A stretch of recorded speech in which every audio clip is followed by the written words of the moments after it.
At sa mga nagtatanong po, sa mga nagtatanong kung ako daw ba'y naiwan sa Kalingap or Rochelle po ako, no? Ako po, ngayon, sasabihin ko ang aking status. Gusto nyo bang malaman kung anong status ngayon ni Daddy Donut? Ako po, ako po ay may sariling community. Oh, yan. Po, congrats kay Maestro 21 TV. Congrats! Siya pong pinanghalpon na Best Reactor.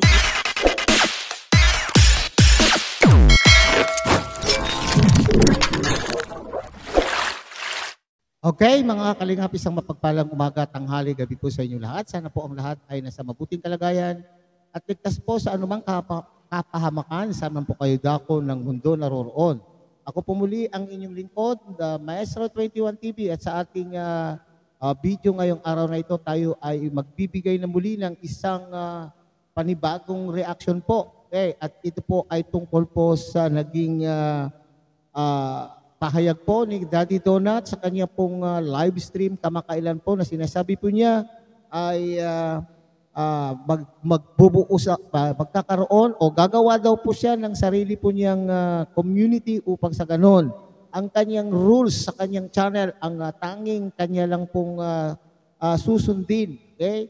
At wala ng ibang susundin na mga rules kundi yung rules na kanya din iseset dahil sa kanya pong bubuuing channel, bubuuing community. So, yan po ang ating pag-usapan sa ating video ngayong araw na ito. Pero bago po yan, tayo muna po ay magbibigay pugay sa ama at founder po ng Kalingap, Kuya Val Santos Matubang. At ang tilikin po natin, Ate Edna Vlog, Kalingap Rob, Kalingap Dan, Kuya Brooks Vlogs. At kung bago lang po kayo sa munting channel na ito, sana po ay inyo rin pong tangkilikin sa pamamagitan po ng pag-like, share, and subscribe. At tuloy pindutin na rin po ang notification bell at nang sa ganon, tayo pa rin po ay magsama-sama sa susunod pa pong mga reaction videos na ating gagawin. Likewise, mega shout out po sa ating mga kasamahan po dyan sa Karepa, Kalingap Reactor Partners. Sa pamumuno po yan ng ating Presidente, Javier De Leon, aka Birador. At siyempre, tangkilikin po natin ang ating mga masisipag, matatagang mga Kalingap partners, Kalingap charity vloggers po na nakatalaga sa iba't ibang Kalingap landing pad sa ating bansa. At sa inyo rin pong mga Kalingap subscribers, solid supporters, and organic sponsors, mega shout out. At siyempre, ganun din po sa ating mga kapatid po dyan sa Team Siomay ng Kalaki Community at ng buong Kalaki Community. Okay? So, ipagpapatuloy po natin ang ating pagbibigay po ng komento, kuro-kuro, opinion at reaksyon tungkol sa pahayag po ni Daddy Donut na siya daw po ay gagawa na lamang ng kanya pong sariling community at nang sa ganun yung sarili po rin niyang rules ang ipapatupad at siya na rin daw po ang bahalang susunod sa kanyang rules at wala daw po siyang susundin na rules ng iba kundi yung rules na kanya pong iseset para sa kanyang sariling community. So tunghayan natin muna mga Kalingap ang isang maikling video clip po na aking kinuha po sa live ni Daddy Donut. At sa mga nagtatanong po, sa mga nagtatanong kung ako daw ba'y naiwan sa Kalingap or Rochelle po ako, no? Ako po, ngayon, sasabihin ko ang aking status. Gusto nyo bang malaman kung anong status ngayon ni Daddy Donut? Ako po ay may sariling community. Oh, yan. Ang sarili kong community, alam nyo kung ano, mga ka-donut. Oh. Mga ka-donut po ang aking community, no? So ibig sabihin, dahil ho mga ka-donut ang aking community, re-reactionan ko ang sarili ko.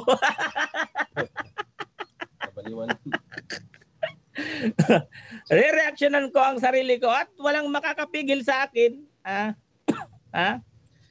Wala akong makakapigil sa akin kung re-reactionan ko ang sarili ko. Bakit?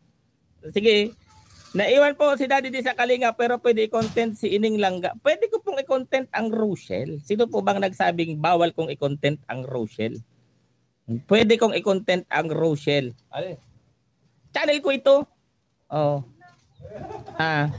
Channel ko man ito, bakit man may mabawal sa akin?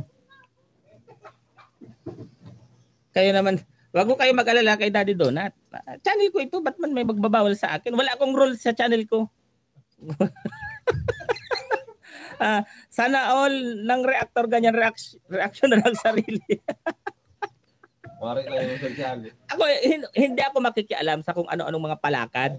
Wala akong pakialam dyan. Hindi ako makikialam sa mga kung ano-anong mga palakad. May sarili akong rules. Kasi sarili ko tong channel ko, may rules ito. Yung rules nitong channel ko ang susundin ko. May sarili akong rules. Mga kadonat. Kaya talaga ay... Kaya sinong nagsasabi kung ano-anong spekulasyon ng mga naririnig ko dyan. Si Rachel lang daw ang pwede kong reaksyonan. Nasa kalingap daw ako. Kesyo ganito, kesyo ganyan. Mga kadonat, may sarili ho akong rules. May sarili akong rules. Huwag kayong ano dyan. Kung gusto nyo, tingnan nyo ha. Ang presidente dito sa community ko, sa mga kadonat, ang presidente ay ako. Ako ang presidente dito. Ang vice president dito ay ako. Ang secretary dito, walang iba kundi ako. Ang treasurer dito, walang iba kundi ako. Hanggang Muse, pwede kukunin ko na pati Muse, ako. Ako lahat, aakuin ko lahat yan dito sa community ko, sa kadonat. Siyempre ang re-reaksyonan ko, sarili ko. Pwede yun.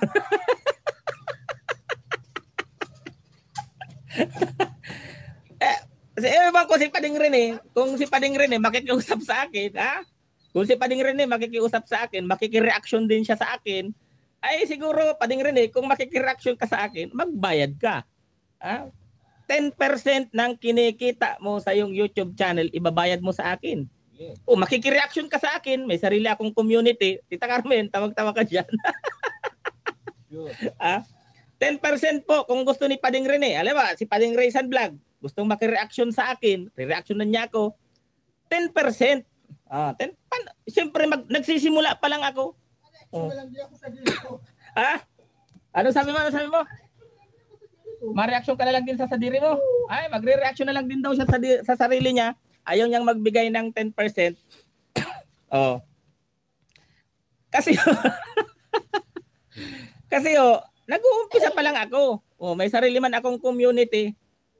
Kahit wala akong sponsor, yung mga makikireaction sa akin, 10%, 10% ng kanilang kinikita, ibibigay nila sa akin. Pwede ko nang maging ano yun.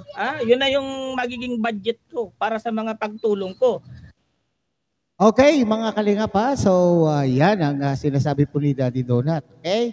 Pero kung pagbabasihan po natin po itong sinasabi po ni Daddy Donut, mga kalingap, ay talaga naman po, walang kumpirmasyon po kung sinasabi niya na siya po ba ay kalingap, siya daw po ba ay sa poder o panig ng Rochelle community.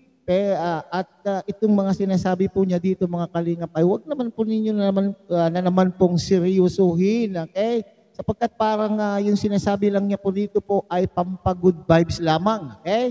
So saan ka naman po nakakita ng mayroon kang sariling community at i-reactionan mo yung sariling sinasabi at ikaw na ang presidente at ikaw na lahat po ng opisyal. So, alam po naman natin, naintindihan po natin na nagbibiro lamang po dito po si Daddy Donut. Pero kung pagbabasihan po natin yung pahayag po ni Kuya Val sa kanya pong naging live, kamakailan lamang po, at sinasabi po niya na itong si Daddy Donut, mga kalingap, ay maiiwan sa kalingap, kalingap pa rin daw po itong si Daddy Donut at sinasabi niyang dahil pamangkin niya po si Rachel ay pwede naman po niyang bigyan po ito ng content o pwede niya itong gawan po ng content. Okay?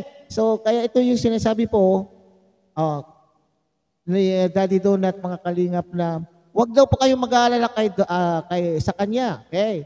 siguro marami siyang nababasang komento, itong si Daddy Donut, marami siyang nababasang komento na nagsasabi na, o nag-aalala o nagpapadala ng pag-aalala kung saan na po siya. Kasi kung iisipin nga naman po mga kalinga pa, parang nasa pagitan po ng dalawang batong nag-uumpugan po itong si Daddy Donut. Bakit ko po nasabi ito mga kalingap? Kasi hindi niya maano na dahil tingnan po ninyo At sa mga nagtatanong po, sa mga nagtatanong kung ako daw ito pong Rochelle ay alam po naman po natin na si Rachel po ay kanya pong pamangkin. Okay? At marami po na ang nandiyan po sa Rochelle community mga kalingap ay mga angkan niya o mga kamag-anakan po ni Daddy Donut mga kalingap. So, pero marami rin nagsasabi, mga kalingap, na itong si Daddy Donut, ang puso po niya ay nasa kalingap. Maski sabihin man naman natin na itong mga nagdaan panahon ay si Daddy Donut po ay dumaan sa mga pagsubok, dumaan sa kontrobersya at kung ano-anong mga issue ang ibinato po sa kanya at siya po yung nagsilbing tagapagsalita o spokesperson po ng Rochelle community or ang Morales community lalo na po kung inaakala po ni Daddy Donut po mga kalingap na naaapi o inaagrabyado po ang kanya pong angkan o kanyang kamag-anakan o ang Rochelle community. Nandyan parati noon po si Daddy Donut na nagtatanggol po sa kanyang mga kasamahan po dyan sa Rochelle community. Pero sabi ko nga, kung pagbabasihan po natin, ang sinasabi po ni Kuya Bal mga kalingap ay ang puso ni Daddy Donut ay nasa kalingap, kaya nga binibigyan din po siya ng special privilege ni Kuya Bal na pwede niyang i-content si Rachel sapagkat siya naman po ay kanyang pamangkin. Ang hindi lang natin po matiyak kung pati rin ba yung mga charity works na ni Dodong Ruel ay pwede rin ba niyang gawan ng reaction or yung mga iba pang mga charity vloggers na kasama po ngayon sa Rochelle community. Yun po yung hindi natin tiyak. Pero alam ko, bago humiwalay ang Rochelle community ay may pag-uusap po na naganap sa pagitan po nila Kuya Bal at ni Daddy Donut at siguro alam na alam po, malinaw po kay Daddy Donut kung saan siya. At alam naman po niya na may pinapatupad na mga rules ng kalingap at susunod naman po, siguradong panigurado kung talaga naman pong susunod po itong si Daddy Donut. Okay, so again, ito ay biro lamang po yung sinasabi po ni Daddy Donut dito, pampa-good vibes sa kanya pong mga taga-sporta o mga taga-panood. At saka yung sinasabi niya mga kalingap, kung mayroong daw reactor o magre-reaction sa kanya o magbibigay ng reaction sa kanya, kailangan magbigay po ng 10 bahagdan o 10% ng kanyang tinitan sa paggawa ng reaction tungkol po sa kanya ay kinakailangan bigyan din po siya ng share na 10%. Pero first time ko lang po sa iyo, Daddy Donut, na magbigay ng reaction. Sana po ay huwag mo naman po akong singilan, di ba? Sana ay huwag mo muna akong singilan. Pagka medyo malaki-laki ang kikitain ko sa bidyong ito, bakit hindi? Maski hindi ka magsasabi ay magbibigay ako. Pero lamang po yun, mga kalingap. So hanggang dito na lamang po tayo mga kalingap. Muli, tangkilikin po natin Kuya Bal Santos Matubang, Ate Edna Vlog, Kalingap Rob, Kalingap Dan, Kuya Brooks Vlog. At siyempre, kung bago lang po kayo sa munting channel na ito, sana po inyo rin pong tagkilikin sa pamamagitan po ng pag-like, share, and subscribe. At tuloy pindutin na rin po ang notification bell. At nang sa ganon, tayo pa rin po ay magsama-sama sa susunod pa pong mga reaction videos na ating gagawin.